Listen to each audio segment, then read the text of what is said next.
आसपास की तेज़ी है सिप्ला में इस वक्त। अनुमान था 1071 का और उसके मुकाबले करीब 100 करोड़ रुपए मुनाफा ज़्यादा आया है, तो एक बढ़िया ट्रिगर है सिप्ला के लिए।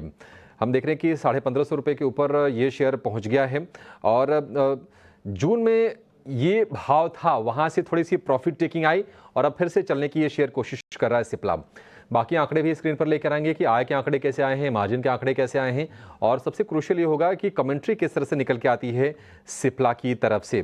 लेकिन इस साल की परफॉर्मेंस की अगर बात करें वो ठीक ठाक रही है, मतलब अगर 2024 में अगर आप देखेंगे तो डिसेंट रन अप रहा है, 25% के आसपास का सिप्ला में और भाव फिर से 1550 रुपये ऊपर गया है।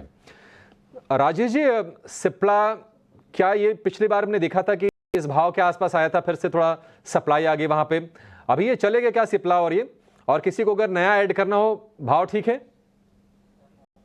आई थिंक देखिए, ब्रेकआउट, टेक्निकल ब्रेकआउट तो ऑलरेडी हो गया। नंबर के बाद हमने देखा कि एक स्टॉक में एक और फर्दर यहाँ पे बाइंग इंटरेस्ट बना है, पूरा सेक्टर ही एक अच्छे मोमेंटम में है। हमें लग रहा है ये इसका नेक्स्ट टारगेट 1590-1600 की तरफ आते हुए दिख सकता है।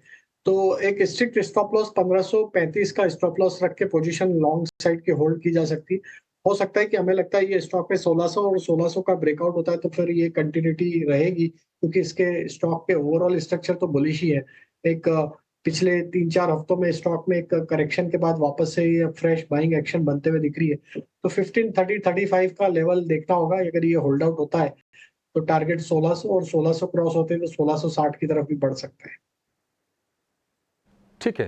दरअसल कंपनी ने डोमेस्टिक बिजनेस की रिस्ट्रक्चरिंग भी की थी सिप्ला ने और इसके भी फोकस में था, उससे थोड़ा सा प्रॉफिट पे असर आने की आशंका थी, लेकिन अच्छे नंबर्स सिप्ला ने जारी किए हैं।